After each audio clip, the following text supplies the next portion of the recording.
Les règles du jeu du clown contemporain du théâtre du Chapeau. Moi je suis Alice. Moi je suis Marie-Luce. Je suis Patrick. Marion. Et Patrice. Alors, on pourrait parler aussi d'une autre règle de jeu qui est importante, que nous on utilise au théâtre, c'est on donne des outils pour que le clown puisse s'exprimer. Et par exemple, on lui offre des structures de jeu de théâtre. Alors, structure de jeu, ça veut dire on joue en solo, on joue en duo, en trio, en chœur. On a des passages rideaux. Alors, on peut expliquer peut-être un peu les structures de jeu. Eh ben, en fait, c'est un peu comme un moule, c'est la forme. C'est une histoire de forme, c'est la forme qu'on va donner, qu'on choisit au départ de donner à l'improvisation qui va se passer. Donc c'est un cadre, c'est un moule et ça ne définit en rien le goût du gâteau. C'est juste un moule pour que le gâteau puisse exister. Alors là, c'est au niveau là.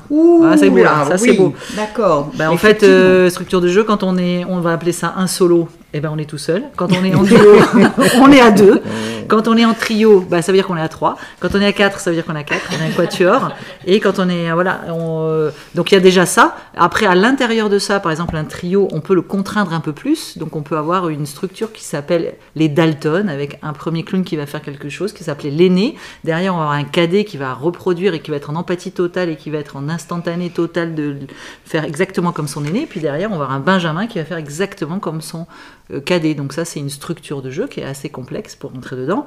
Après, on a le quatuor, on a par exemple le 6GT, on a travail de un clown qui va, à un moment donné, ils sont 4 sur scène, et puis il y en a un qui va dire un rêve, 6GT, je sais pas, une serpillière, et les 3 autres vont se mettre au service de ce clown-là, par exemple. On va avoir aussi le chœur et le soliste, avec un soliste qui sort du quatuor pour exprimer quelque chose avec 3 autres clowns qui vont être en chœur derrière, dans le même état, en représentant la même chose pour accompagner le chœur.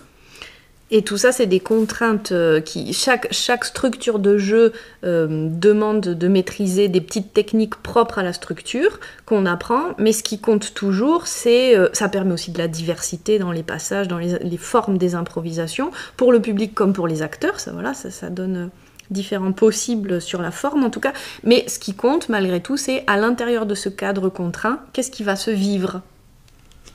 Et là où on est encore plus fort, c'est qu'à l'intérieur des structures de jeu, on va mettre des thèmes. Donc on pourrait avoir des trios Dalton, donc vous voyez, c'est déjà un trio. Dalton, c'est encore plus contraignant.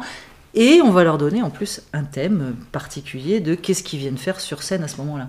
Avec une infinité de possibilités. Du coup, on peut faire 10 fois les Dalton et on n'aura jamais les 10 mêmes Dalton. Et les thèmes, moi, je dis que c'est des petits prétextes. En réalité, on peut avoir parfois des thèmes très profonds. Je me souviens qu'on a fait ici, dans l'atelier de pratique, des improvisations où le thème, c'était la mort. Je me rappelle de ça. Donc, on peut avoir des thèmes très profonds. Et on peut avoir des thèmes tout à fait... anodin et superficiel ou quotidien, comme on vient pour faire une recette de cuisine. Et là encore, peu importe, parce qu'en fait, ça, c'est un prétexte. Et comme ce qui compte, c'est ce qui va se vivre au niveau de l'humain, des émotions, de qu'est-ce que ça me fait de faire cette recette dans ce cadre, avec ce partenaire. Ces prétextes permettent parfois de faire sortir des petites pépites humaines qui sont bien plus profondes que le prétexte en lui-même. Et puis il faut bien que le clown il a un prétexte pour venir sur scène, parce qu'a priori, pas de raison qu'il vienne là comme ça devant le public. En général, il a toujours quelque chose qui l'y amène. Donc le thème de l'impro, etc., peut être un vrai prétexte pour amener le clown sur scène et lui donner, on va dire, une raison d'être là, devant les autres. Exactement. Et ça donne aussi un timing, parce que le clown n'étant pas chez lui, il ne va pas s'installer. Et ça fait partie aussi d'un jeu théâtral. On ne time pas à 8 minutes 52, évidemment, mais à l'intérieur de chaque acteur, on sait qu'on est là dans un état un peu d'urgence, que la lumière peut s'éteindre à tout moment et qu'il faudra sortir. Et c'est ce qui permet de garder quand même cette énergie de présence qui est quand même nécessaire au clown. Et ça fait partie de la structure de jeu, bien évidemment.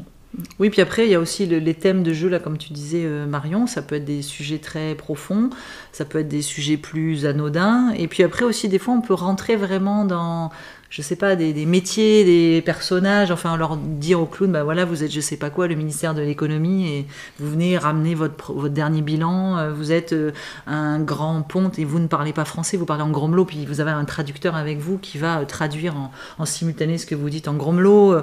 Voilà, donc c'est aussi sur des fois des personnages, ça peut être, je sais pas, ils peuvent venir jouer une pièce de Roméo et Juliette, enfin voilà, ça peut être aussi des rôles qu'on leur donne bien précis. C'est des thèmes d'impro ou aussi des rôles précis sur ce qu'ils ont à faire aussi en tant que personne. Et le time aussi, en fait, le temps, tu parlais du temps tout à l'heure, on va aussi des fois donner un temps précis d'urgence, on va appuyer sur le mot urgence pour que le clown rentre avec cette mission de donner le plus rapidement possible son message et de partir comme il est arrivé pour le mettre dans un état, parce qu'on va appuyer sur ça va faire monter ces états et on va appuyer aussi sur du temps. Forcément, quand on est en état d'urgence, par définition, on a un peu plus de mal à contrôler, maîtriser ce qui se passe, donc il y a un peu plus de lâcher prise, et ça devient intéressant pour le clown. Ça, c'est l'intérêt de l'état d'urgence. Et j'allais dire aussi, il y a parfois des structures libres, il y a parfois des solos tout à fait libres, où le clown vient et fait avec ce qui est là, ici, maintenant, dans l'instant.